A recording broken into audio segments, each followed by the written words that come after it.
Welcome back, football fans, to another episode of our Team Outlook series on the Bite Size Sports Network. Today, I'm joined by Simon Shortt. He is a big Steelers guy, hosts the Simon Shortt podcast. Um, I'll let you introduce yourself a little bit too to the people. He also used to do our Bite Size Steelers podcast, if you recognize the voice. But super excited to get to this conversation with him.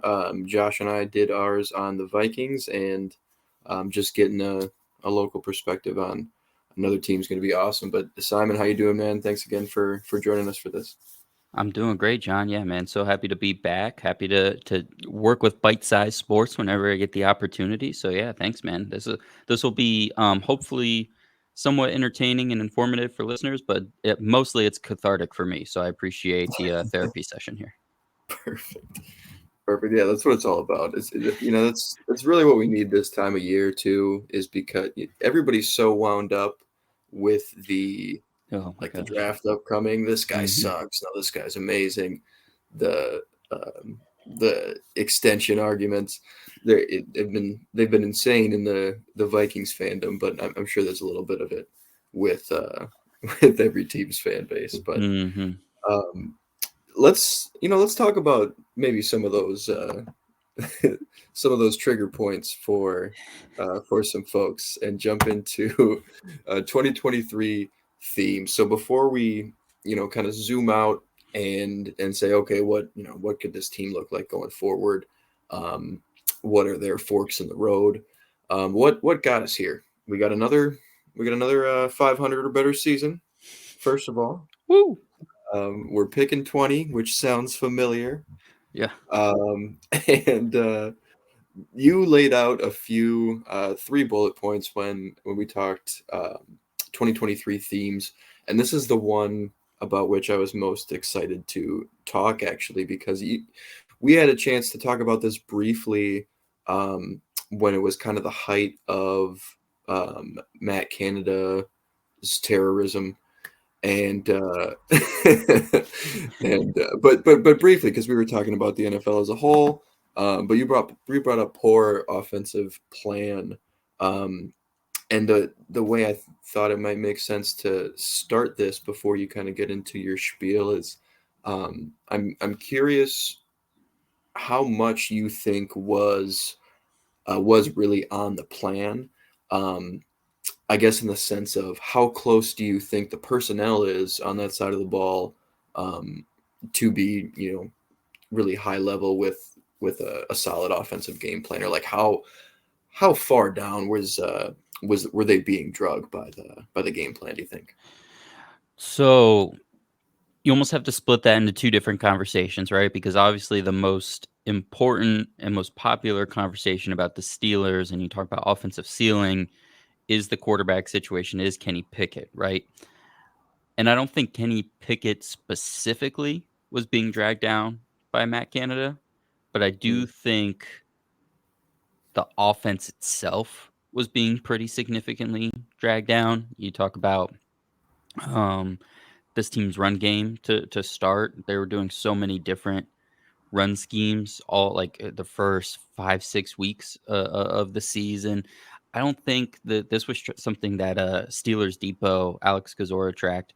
um I don't think they pulled a guard for the first like 7 games of the year or something like that, and you've got James Daniels and Isaac Seumalo. Like what are we doing? And so as the year went, and this it started a little bit when Canada was still there, but especially got narrowed when he was fired. Just getting to power run schemes and pulling the guards. mm, And, when Broderick Jones became a full time starter, just like running straight power behind the right side of the line and it working, right? You saw the second half of the year, the numbers completely jump. You looked up 2/3 of the way through the year, and the Steelers are a top 12 offense by DVOA, and it's because their run game was fantastic. And it's like, how do you not do that at the start of the year, right? Why are you starting with a lot of things and having to pare down as the year goes versus start simple and build, right? And part of that is probably the pressure of what was it, year 3 of him being the full-time OC, so it's like how simple can you continue to start a year? Because traditionally, for the last 5 years or so, the Steelers have very slow starts to the year and then kind of progress as the year goes along. This was different. This was they start out pretty good from a record standpoint, and then they fall off in the middle and then come back. So, poor offensive plan, not really understanding how to best use your identity and what your true identity should be. You're built to be this power run game. You draft the blocking tight end and you just, like, you're not utilizing it. So that's the first, and that was the most apparent and obvious because, look, Kenny Pickett's a limited quarterback, so it's not a I'm not gonna sit here and say the route concepts are the reason this team wasn't a dynamic passing offense, right? Because that is very clearly, uh, 50-50, 1A, 1B between Canada and the ceiling of Kenny Pickett, I think. Then you get into the backup quarterback situation, right? And then you were on this more than I was when, you walk into the year with Mitch Trubisky as the number 2.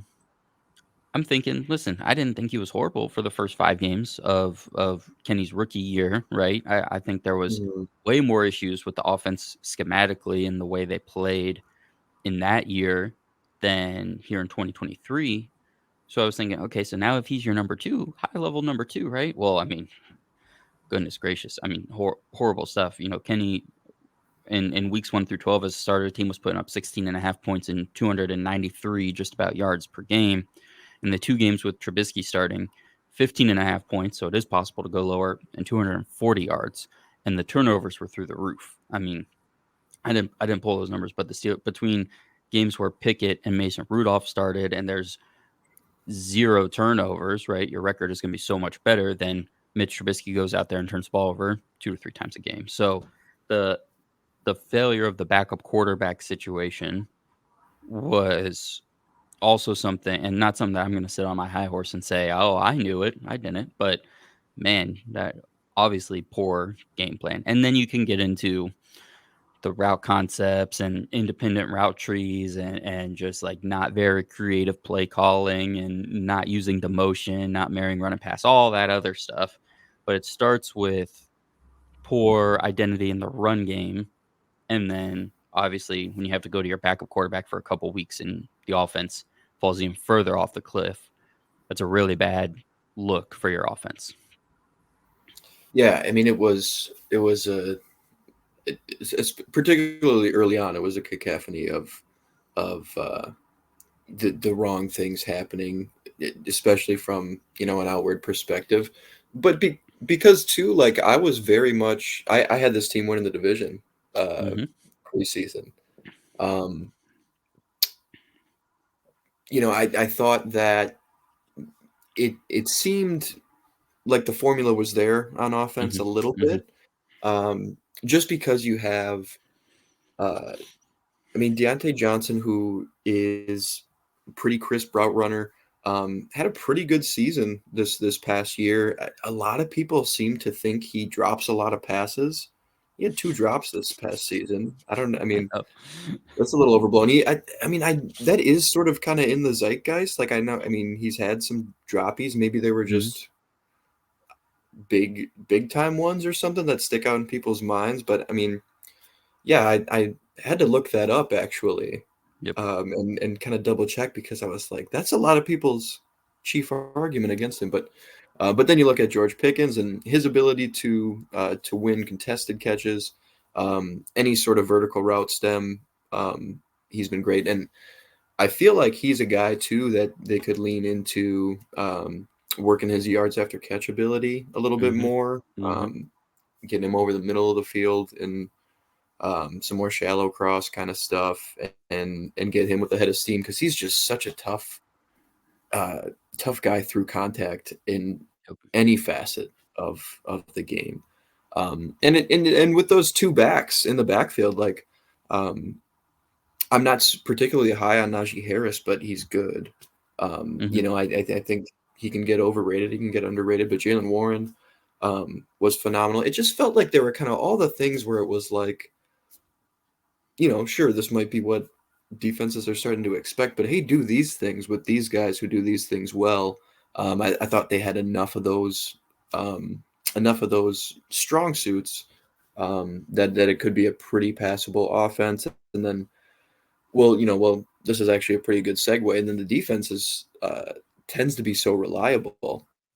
Um, but again, they were dragged down by some injuries. So speak to some of the key ones and the times that they were hit with them, um, and I guess kind of if there is any rollover with any of those, how you feel about those injuries going forward. Yeah. So, and listen, every team deals with injuries, right? So it's not, oh, if these guys didn't get hurt, the Steelers win the Super Bowl, right? It's nothing like that. But we've seen for now 2 years in a row, the three stars of the defense, the three pillars of this Steelers defense, sustain injuries at the same time. In week one, Cam Hayward pulls his groin or tears his groin, something. They never even said specifically how bad it necessarily was, but he misses 6 games, weeks 2 through 9. And then Minka Fitzpatrick misses 7 games in total of the year, misses weeks 9 through 12. So you talk about Cam Hayward's about to come back. Minka misses 3, 4 games. And then again, he misses the last 3 games of the regular season, weeks 16 through 18. And he also missed 2 games in 2022 when TJ Watt missed 7 in 2022. So this defense has really, ever since the 2020 season, that was kind of the last year it was at full peak. Like, the roster top to bottom was really good. And ever since then, the last 3 years, it's really kind of relied on those three guys, man, the point of like the whole point of attack. Like, okay, Minka roam the backfield and don't let anything happen back there. TJ get a bunch of sacks, and Cam as a 4i5 tech be the number one run stuffer, and also while Alex Highsmith is developing, be the pass rush pressure on the opposite side of TJ Watt. So you've relied on those three so much over the last 3 years, but for the last 2 years, you haven't had all three of them really healthy at the same time. So this defense, which in 2020 was really good, and then 2021 the run defense falls off, just hasn't really ever gotten back to that. And look, the numbers are all great. I mean, between Mike Tomlin, Terrell Austin, the defensive coordinator, those three guys when they're healthy, and the development of an Alex Smith, and then some of the young guys we'll talk about from this year, you're still going to be a top 10 defense, right? And Terrell Austin has proven to create good game plans to get takeaways, right? You look at the turnover numbers over the last 3-4 years; they're very good, and it's very consistently good. So it's not all just the luck of the bounce and everything, but you're relying on those turnovers and then those three guys making plays every game. And when for 2 seasons those three guys haven't all been out there together, there's holes in the defense, and there's ways to game plan wins and game plan high yardage games by the opposing offense. So even if throughout the entirety of the season you're going to end up still having good numbers, if you don't have those three guys consistently the way the defense was built, it's going to be a big problem for you week to week.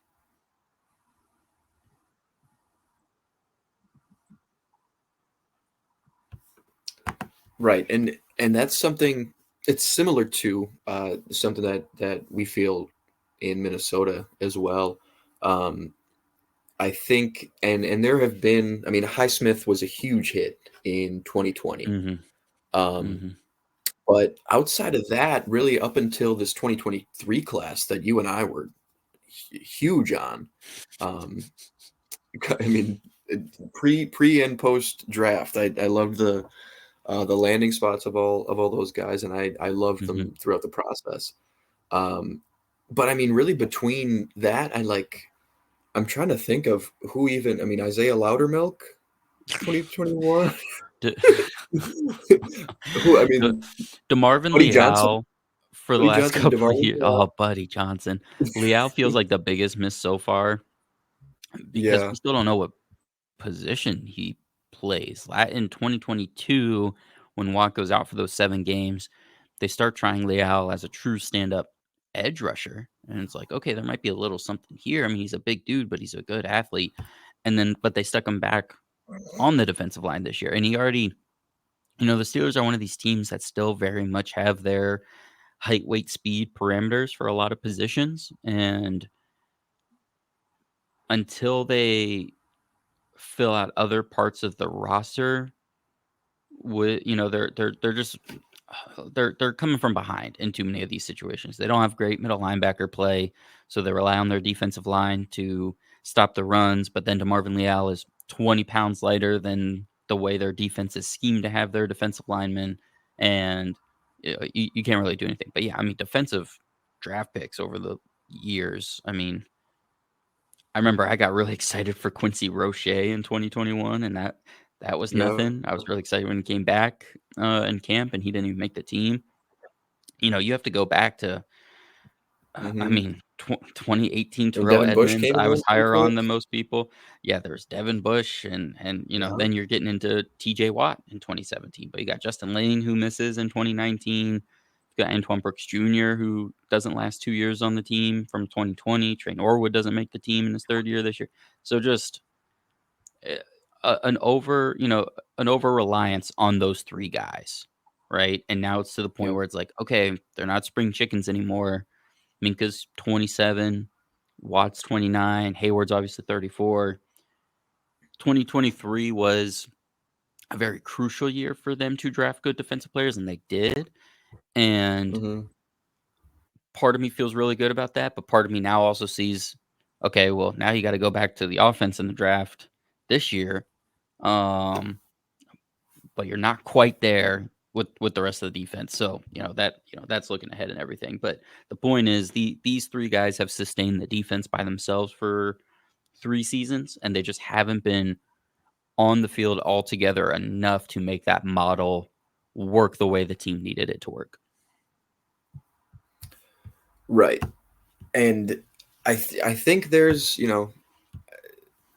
probably a little bit of hope there too, that the rest of this unit is kind of buoyed by this 2023 draft class and whatever they do going forward, because you talk about Cam Hayward starting to age out. um, all time great. um, Hmm. Probably a Hmm. Ring of Honor Hmm. guy, if not a Absolutely. Hall of Famer. And you've got a guy in Keanu Benton who Yeah. we both loved throughout the process. Huge cause, showed some excellent pass rushing chops, showed some ability to legitimately two gap, Hmm. um, and showed it in flashes. What did you see from Benton? Obviously, Joey Porter. Um, has kind of came into his own as they brought him along slowly, and that was Hmm. kind of there was some fuss about how slowly Hmm. or not Hmm. slowly they were brought along. Um, but I mean, yeah, just a lot of really good. And Nick Herbig too, who I think could Hmm. be a really good supplemental pass Yeah. rusher. And so you kind of you got a guy at each level now of the defense in this class who, going forward, I think do have a lot of promise. You're probably going to have to keep doing that. Yep. But what did you see from this group of rookies, that has you feeling positive here going forward? Yeah, Benton, every time Benton was on the field, he flashed, man. I mean, he just looks different. It's very much the Javon Hargrave mold from when they drafted him in Mm, 2016 and they started him at just a pure nose tackle, except Benton's like 20 pounds heavier and like 3 inches taller and has longer arms. And you mentioned the hand, and it's just like, my gosh, this guy can get in their lineup over the center. You said it. He can play either side. He can two gap. Um he can penetrate. He can flash in if you need him, but he can also just sustain the blocks if you ask him to do that as well. Um, but just watching him, I mean, it feels like the way Stephon Tuitt felt watching him, where it's just like you can see ooh, just from the get off with the size, even if he's not always doing it, because again, that 3-4 defense, and uh, you're not always asked to penetrate. You're not always trying to get into the backfield, but you can just tell by the way he's moving. It's like, yeah, that guy's clean. So what we wanted, what Steelers fans really wanted, was for him to continue just within this year in 2023 to progress to take on a bigger role, and that didn't happen. He didn't play over 50% of the snaps until week 9, and that's even with mm, Cam Hayward being out. Uh, he was starting out as the number 2 nose tackle and playing true nose tackle, and that was it for a while. And then, week 9 to week 13, 12, something like that, he was starting to get in on some of the sub package pass rush defense tackle snaps. And that's when you've made it to the next level for the Steelers, right? Because that was Tuitt and Hayward for a long time, and now it's Ogunjobi, and Hargrave eventually got to that point where he was doing that. Um, and so he has that real pass rush juice, and he's a guy that I wonder if they continue to have a hard time. We mentioned Loudermilk and Leal. They can't find these defensive linemen they want. Do they eventually kick him out to be that 4-eye 5 tech in the 3-4 in rundowns, and then be a true pass rusher in the sub package? I think that'll be really interesting. He definitely has the chops to do it. So they the theme with the rookies this year, because yeah, you and I were both extremely excited, was they still weren't going to rush any of these guys. Joey Porter Jr. wasn't a full time starter until week 8. Hmm. Meanwhile, by week 9, he was shadowing the number 1 wide receiver on the other team, and that's something the Steelers haven't done in a long time, because even the last time this defense was at a really high level, they had Joe Hayden and Steven Nelson. So those guys just played their Hmm. sides. They didn't worry about anybody shadowing anyone. And by within 1 week of Joey Porter becoming the starter, they were like, okay, this guy is just that much better than our other corners, and we're just gonna let him follow dudes around. Um, and he was great. I mean, you look at the advanced numbers, and he's one of the best man corners in the league by those. And he ended up being a defensive rookie of the year finalist, even though he wasn't a full time starter till halfway through the year. So just really sticky in coverage. I think I don't know if he's ever gonna be the ball hawking type guy. And of course, we don't see those guys quite as much now as we used to. Um, he's got to get better with his tackling, but he's physical. He wants to. And just one of those guys that is now out there that you can say, okay, that's a dude, right? And like we saw the progression that L'Jarius Sneed made, right? And he's now franchise tagged, like someone's going to trade for him. He's going to get a big contract.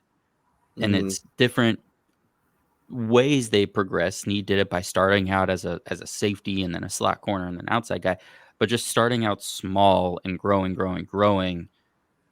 Like now, Porter just feels like he's just gonna be there. He's just gonna be the guy. So those two on the defensive end. You mentioned Nick Herbig, who every time he was on the field, even in limited snaps, came out with his hair on fire, just like would make play, get into the backfield, run down a back, run down a flat receiver, or something.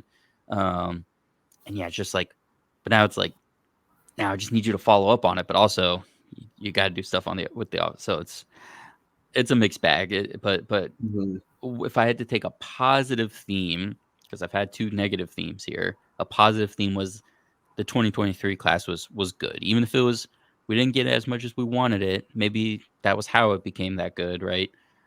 It was a Hmm. good class from 2023, especially on the defensive side.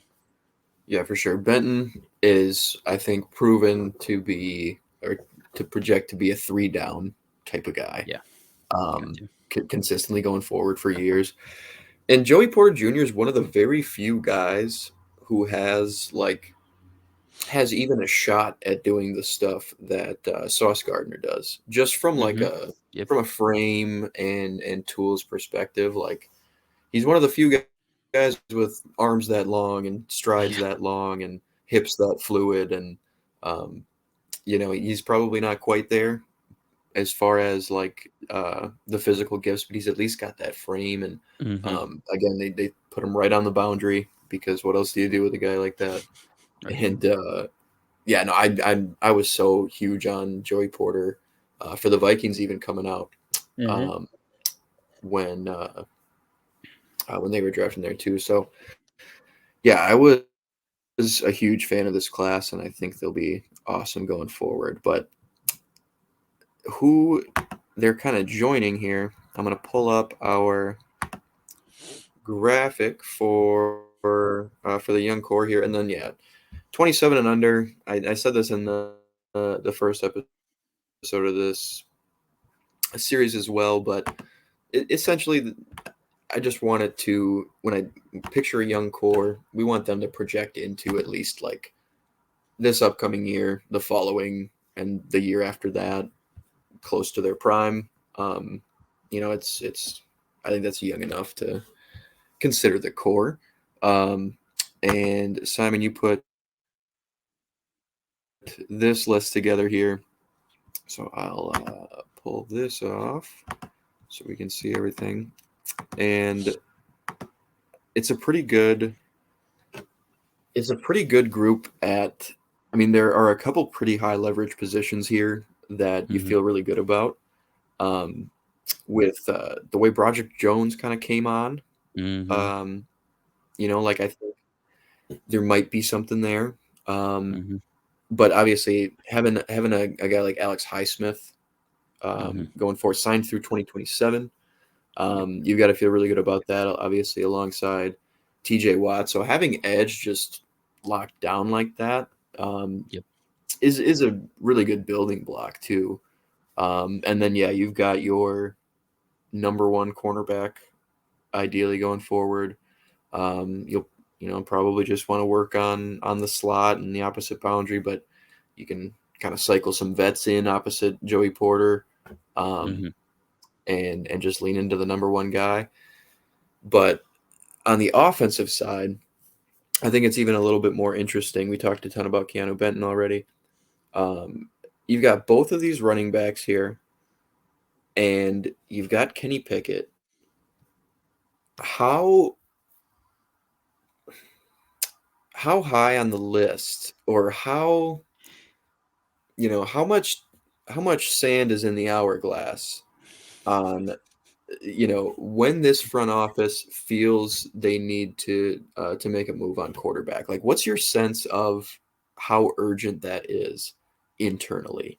Do you think it's this off season, or do you think they're probably rolling into next year and then seeing where it leaves them? Yeah, I think there's zero urgency on their part to do anything at quarterback. Now, I mean, we could go through every single one of the rumors, right, and talk about its viability, but I think the most, and I'm happy to do that. I'm happy to get that off my chest. But I think the main point that I can say to you and the listeners is just that they love Pickett. They believe in Pickett. And yeah, Hmm. they're gonna call around and check and I'm sure Arthur Smith being coming from the outside as the offensive coordinator can bring a little bit of a different perspective, no rose colored, no draft colored glasses and say, Right. this guy would also work really well. But I think they truly want to give Pickett every opportunity. It's year 3, dealt with injuries and didn't start right away in year 1, so you're kind of at that murky spot of, okay, he's technically played all the games that we would care to see from a guy who we're assessing at quarterback, right? Like for me, it's when I have a young quarterback coming in, I normally say, if he's a dude, like a real dude, if halfway through the second year, right? And he's gotten that even with the injuries and even with the weird up and down rookie year where he doesn't start right away and then he gets hurt and he comes back in. He's gotten 20 some games, I think, under his belt. And I think we know he's not a top 10 guy already, right? Now it's just a matter of, okay, is he actually a bottom 5 guy, a bottom 10 guy, or can he be what at least I always thought he was going to be? And that's that six, 14 to 17th ranked guy that if you build everything else right, you can win a Super Bowl with. And that we don't Hmm. know. And that I think I actually do think it's fair to wait and assess for a year with a new offense. Cause look, he only played 1 game without Matt Canada last year. And the team had over 400 yards of offense. He still only threw for 1 touchdown. Yeah. But the offense was 400 was doing yards some though, that was things. the big thing. 400 yards is the thing. It did not happen, under Canada, and he was doing things in that game, even though he didn't get the touchdown, he was doing things in that game that he wasn't doing for the year and a half prior to that. He was making throws over the middle, he was hitting the seam ball, he was pushing the ball down. So there was, and it's only 1 game, and that's why it's so unlucky, and this is how teams screw themselves up, right? Where it's like you can keep making excuses and excuses and excuses to see a guy, and then next thing you know, you're giving him the Daniel Jones contract, and you're like, well, we just messed up our next 2 to 3 years. But it's still only year 3 of him. Now, again, like I said, I never thought he was going to be a top 10 guy. I thought the ceiling was maybe the 12th or 13th best quarterback in a good year, right? Like could you get one Mhm. really good year out of him and get a hot streak kind of deal? Thought he was always going to be average at best, but here's the thing: he doesn't turn the ball over, and that's the way this team is built right now. Is hey, if you don't turn the ball over, we win games, and that's been proven. So, um, all that's to say, what's the real timeline of it? I think he gets this year. I think they bring back a Rudolph or they bring in a Brissett type, someone that's like, if it just gets really bad, or again, he gets hurt and they just have to go to Mhm. somebody else for the year, they do that. And then I think going into year 4 is either he has proven he is a guy and we'll pick up the 5th-year option and do an extension, or we're moving on. We're drafting a guy, or making a splash move. But I think he gets this year. I think that's the right call. I mean, it's not an asset poor organization right now, but you're also not in a position to, trade up for one of these top Right. 4 to 6 guys. If you're sticking and picking at 20, you're doing the Pickett thing and you're Hmm. taking Bo Nix or something. Yeah. Yeah. Um, and then which was it was a much different draft too. But I think that gives you some time, and I think it's fair as well, Hmm. um, to see how well he captains a seaworthy vessel, which you'll probably have this upcoming season as far as offensive infrastructure, Yep. and you've got to anticipate some at the least marginal personnel improvements there. Hmm. Um, so I think that's the right call, and I mean we talked about the ceiling conversation with Pickett, but from a team building perspective, I think it's also prudent to build everything up around him, see how that works with Pickett. If it doesn't work with Pickett, hopefully you're ready made for whoever that next right guy is, Yep. to step in with some nice pieces around him. So, Exactly. um, it's like the Vikings bringing in Kirk Cousins in 2018. Right. Final piece. Hmm. It's all you need. Final piece. Boom. Yeah. Super Bowl. Boom. Um, that is the formula. But so we can curtail some. I managed to bring him up, dude. God damn it.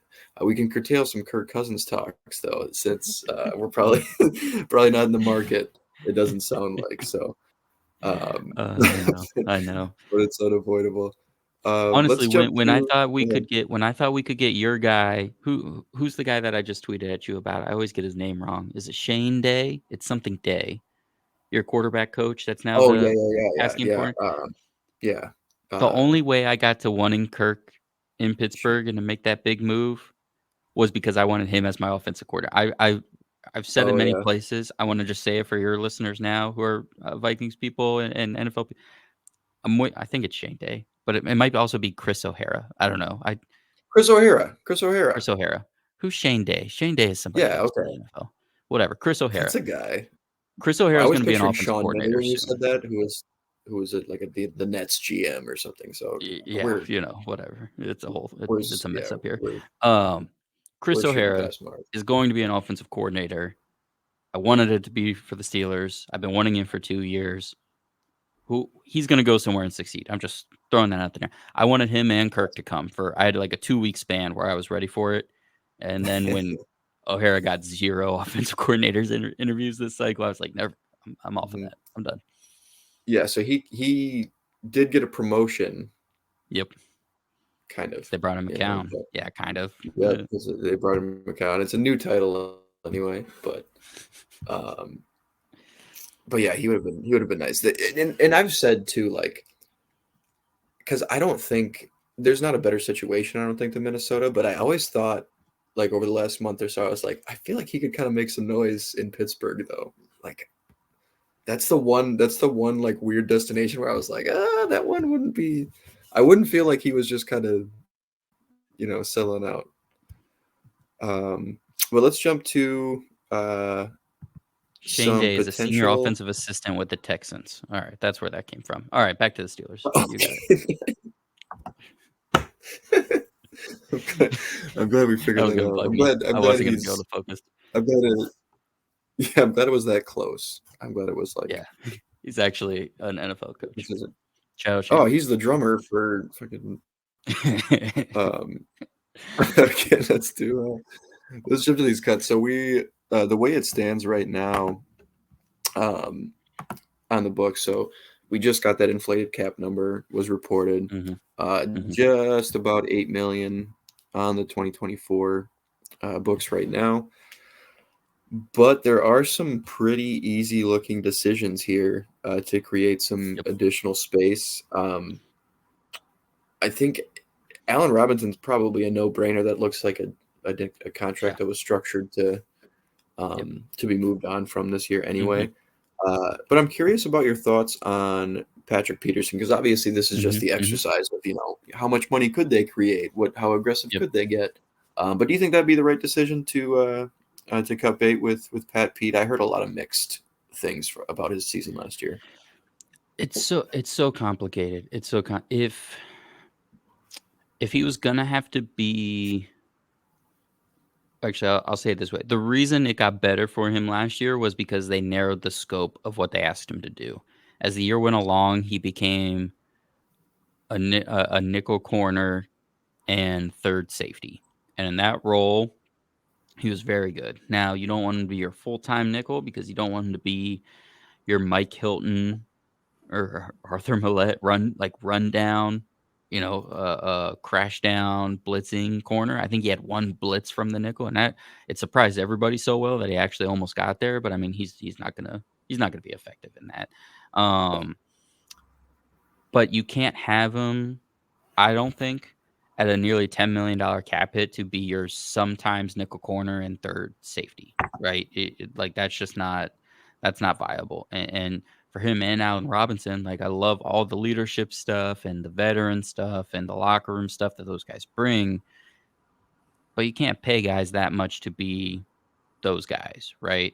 And so I Hmm. think the reason why these are the two still on the team and not the Chuck Okorafor's, Mitch Trubisky, Mason Coles, even Presley Harvin, is because they're trying to keep those players at the right number, right? So for Robinson, I saw reports, and this long been speculated. They're just trying to work that number down. Can they get him to stay for 2.5 million, right? Not quite the minimum, but as close as you can get without it saying you're a minimum player now. Pat Pete, maybe it's he has a roster bonus due, I think the 3rd day of the new league year, so it's like, "Hey, can you push that to sometime in training camp or after the draft, right? We see if we can improve on you first," and then, something like that where they can insulate themselves a bit. Um, but Pat Pete can't be this team's 2nd outside corner next year, and he probably can't even be the full-time nickel. Um, Hmm. and he hasn't even sounded that. But, he has his podcast with Ryan McFadden, and he hasn't even sounded like, "Oh, yeah, like, I'm 100% back next year. We're all good." Sounds like there's some wait and see with some stuff. Um, but, yeah, you can't I would love him to be on the team even in that sort of limited role, but you gotta bring that money down somehow. Yeah. Yep. And that's kind of what I expected. He's so smart and so savvy, Mhm. um, that I feel like he's never not going to be just like not playable.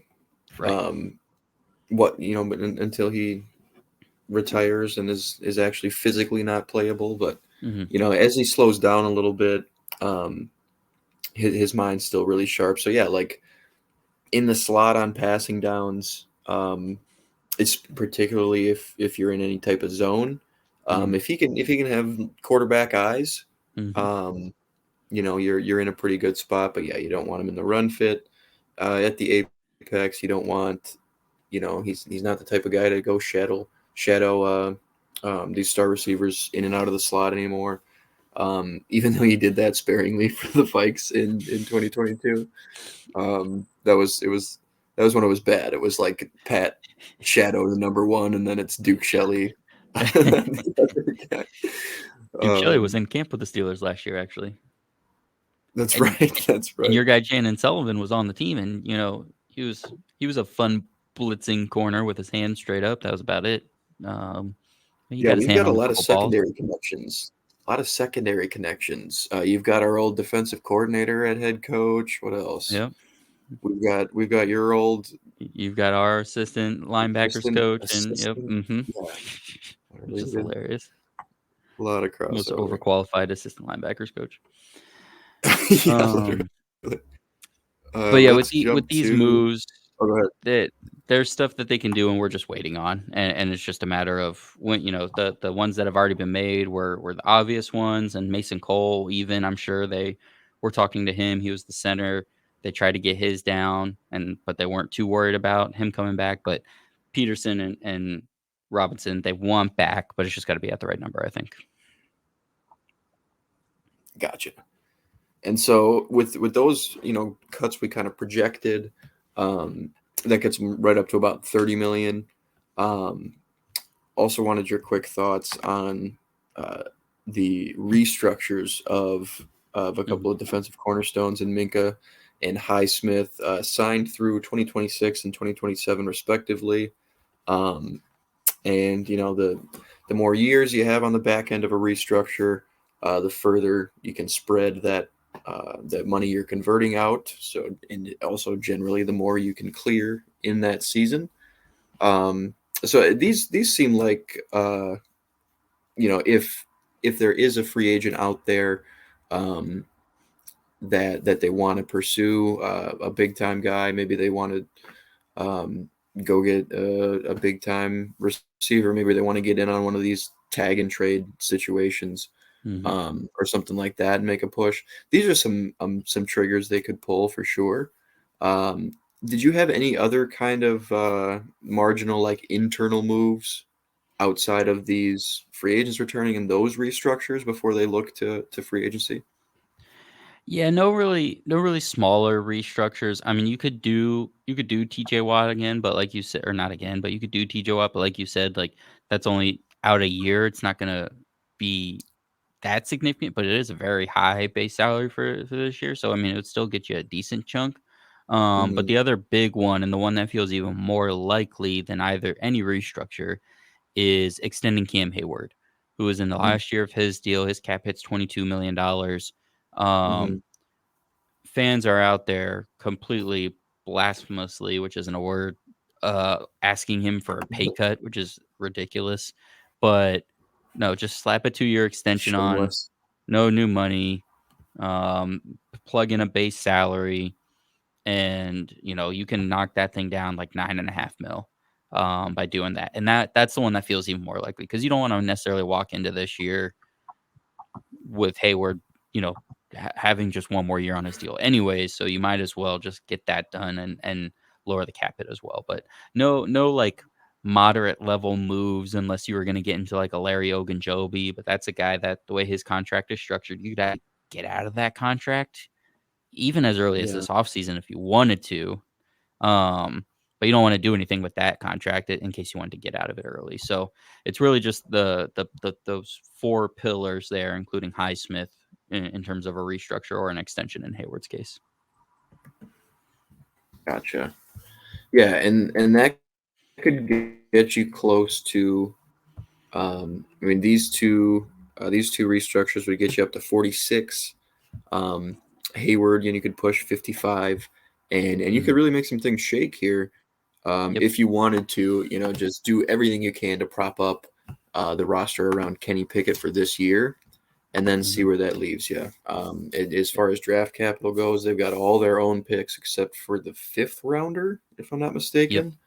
Yep. Um, so they're just at 20, 52, 84, Sounds right. Yeah, whatever's math. next. Uh-huh. Uh-huh. Um, Comp picks are gonna fuck me up if I get into more rounds, They have an extra but yeah. 4th because of the Kevin Dotson trade from last year, so that Oh, 5th sure. rounder went to the Rams for their 4th rounder, in that Dotson trade. So I Right. think they're projected right now at, like, literally 120 and, like, 121. We'll see how that actually all nets out, but, um, should have two 4th rounders as well. So this should be another year of can make some things happen in those first 4 or 5 picks of the draft. Yeah, I think there's a lot of opportunity too. And then you look, you zoom out even a little bit further. You have another average off season this off season, let's say. You've still got guys like TJ, Minka, Alex Highsmith under contract. You're gonna have a lot of of flexibility. You'll have an escape hatch with Kenny Pickett Yep. right around then. Mhm. So you might feel some urgency around like this defensive core, like, hey, Mhm. we might not have a ton of time with these guys, right? Yep. Um, but even that being the case, I think this feels like a team that definitely has more flexibility than some Yep. going forward in the next few years, and a lot of opportunity um, to improve. I think. I mean, what I'm kind of envisioning is, you might be able to really just slam another draft or two over the next couple of years. Mhm. You might be able to bring in, might be able to pull another Minka type trade. You might be able to Mhm. pull another star in free agency to add to either side of the ball. And it might be a situation where, you get this team to a certain level. You maybe Pickett takes them to uh, Pickett does his best early Jared Goff and passes this team off to a veteran. That's kind of the vision I feel like makes a lot of sense for this team right now because you might get this year, next year to kind of really build the roster up and then kind of be able to say, let's ride Kenny, or kind of pull that trigger um, and get off to maybe a veteran quarterback who can come into such an established franchise, which I'm sure Tomlin will still be here, and just kind of steer the ship. Just because, like, I feel like if you can build on the young talent they just brought in, um, you could suddenly find yourself with a really, really mean roster outside of quarterback, unless you see that big jump from Kenny. Mhm. Um, but yeah, I don't know. I've been thinking about this episode for a little while, and I was just like, yeah, if you zoom out, I feel like the Steelers could like capitalize on a window in like 2 years, um, or where you'll have all the information you need on Kenny Pickett, right? Right. Yeah. It's so funny because we mentioned at the top how things can feel so dire within your own fan base, and Steelers Twitter is just ablaze, and it's been ablaze since Pickett got injured, basically, and just like everyone's yelling at each other, and it's so toxic. Everyone's freaking out, and I'm just sitting there looking around like, I know everyone hates the above 500 stuff now, but it's like I look at the Giants, man. I look at the No fun. like name some other just like historically bad team every single. I look at the Raiders, I look at the Broncos, I look at just these Yeah, teams that are always in the doldrum and just like never feels like I hope. Meanwhile, yeah, like 2022 draft class kind of bummed me out because it was like Kenny Pickett at 20 wasn't really what I wanted to do. We haven't really hit, 2021 wasn't great, 2020 wasn't, but like right at the right time, Ben Joey Porter, you knock out the 2023 class, and it feels like you can do that again in 2024, and you can't bank on that for 4 or 5 years. At some point, yeah, you've gotta make the finishing move, right? So for the Steelers, it was Joe Hayden in 2017 or 2018, and then it was Minka in 2021 or 2019. Um, you've gotta make that, like, next move at some point. So, yeah, is it gonna be this year? Is it gonna be next year? But either way, we when we went over the young core. Now we could see that offense turn over pretty you mentioned, like, the 3-year yep. outlook. We could see that whole offensive young core be gone in 3 years, to be complete. I mean, even George I don't. Pickens, like, if stuff doesn't work I out, do you doubt pay a Deontay. receiver? Yeah. Yeah, I doubt Deontay, Deontay probably gets not. another big contract. Najee Um, probably gets his 5th-year option. Do you give him an extension, though? Kenny Pickett, like I said, he could be gone he could be relegated to backup duty by year 4. What happens to Jalen Warren? The Pat Freiermuth extension, he's extension eligible this offseason. That's gonna be very the interesting. O-line's really interesting. Yeah, the Yeah, O-line's really interesting. Like, you could see any of those guys randomly flame out. Like, no one's really, really hit. Like, right, there's, you know what I mean? Like, right. there's a lot of promise, but sometimes people aren't winning jobs over Dan Moore, and then there's like, it's a kind of a big mix of like really probably decent players that might be just replacement level. They might Yep. not take that next step. But you're right. There could be a ton of turnover there. Um, But Keanu Benton, because, man, I we're just think the only holding strong. we got building blocks on We defense. I'll tell you that. no worries. It'll still be a top 10 defense. But yeah, the Oh, offense. for real. Everybody be ready for the next franchise center to be picked at 20 this year. Zach Frazier, Powers Johnson, one of those two is gonna. I'm fully convinced now it's gonna be a center with the first pick, and I'm not mad about it. I'm ready. Just give me my next Marquise Pouncey. Well, right, the Mason Cole stuff, and there are probably a couple pouncies in this draft. Is the Oh thing yeah. is Oh yeah. yeah, you talk Frazier, JPJ. Um, I mean, even if it's not center, it's probably O line somewhere, right? Yeah. Like that's just the way this class looks. It's Hmm. there's a lot of opportunity to improve there. So yeah, man, I think that's about all we need to get to. I'm psyched to see what they do in this year's draft. The Steelers and the Ravens do this too. I know. Those two teams tend to just pick the guys I liked the whole time, and the Ravens much more consistently over the last like few years, but this used to be the case with the Steelers too. And it's always just like the ones that seem simple, like, oh, Kyle Right. Hamilton's still here.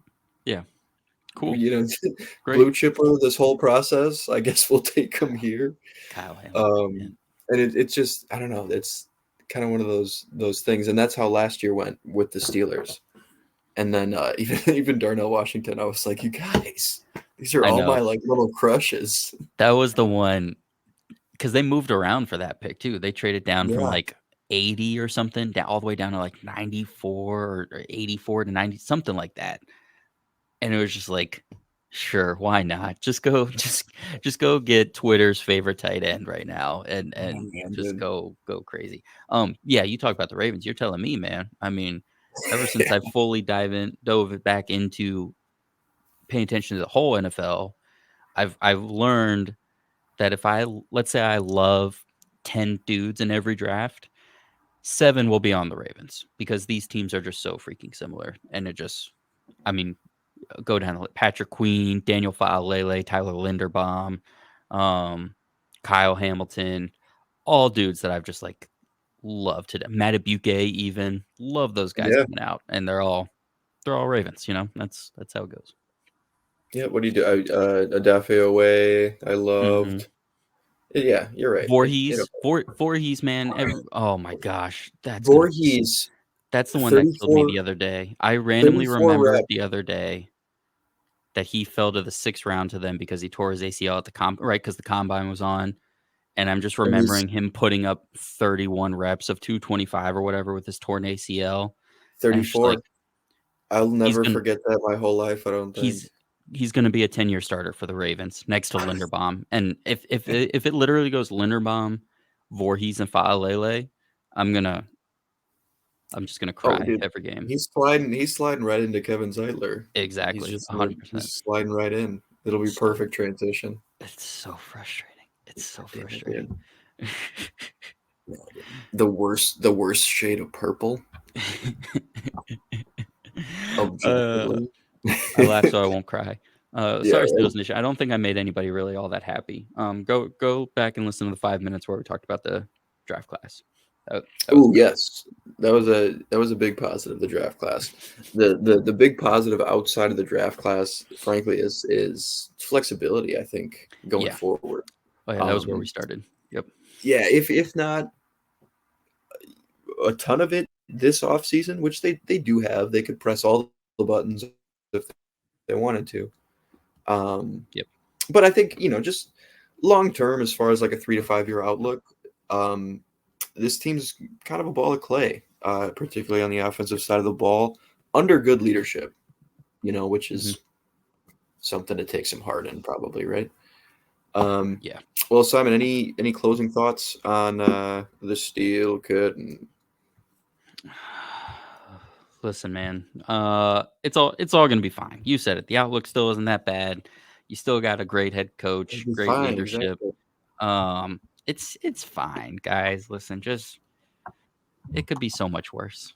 And I know Steelers fans hate that, but that's all right. They'd hate it more if this team was 4-13 every year. So whatever. It's all good. Yes. Yes. It's tough because we have this thing going on in the Vikings fan base a lot too, is um, they never really tank. This is Right. always a team that's trying to be competitive, whether that's a 9-8 in a first round exit. They're gonna think that's better than 4-13 Mhm. any day of the week. So I like that too. I just like I like football. I like my favorite team a lot. I like the 18 weeks when they're kind of good. If I can enjoy that the most I can, that's usually the way I lean. We all want the big Yep. one, but Yep. uh, but there's something to be said, I think, for at least consistently being quasi competitive. So that's something as a Vikings fan I can definitely identify with. Well, Simon, thanks so much for joining us for this. I had a blast. As expected, we went well over, but but it was fun, man. It's tough not to. I had a lot of questions I wanted to ask you, so thanks for being gracious with your time and jumping back over here for us. Let the people know where they can find you and your work outside of this video. Yeah, man, I appreciate it. I love coming on here as always. Thank you so much. Thank you to everybody who listened.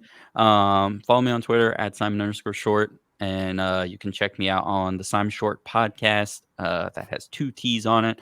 We took a small break here for the last couple of weeks, but we've got a lot of big stuff planned over on the pod over the whole draft cycle, the off season into the next NFL season. So 90% NFL, deep looks into stuff, some fun stuff coming up. So come check us out over there. And yeah, man, just again appreciate you having me on. For sure, man. Yeah, thanks again. We will, I'm sure, connect again at some point over the off season or early season. Um, we'll have to get you back if we get some big Kirk to Pittsburgh news or anything Oh like yeah, that. Right? oh yeah, oh Sounds yeah. good. Well, thanks again, guys. This has been the Team Outlook series on Bite Size Sports. Thanks.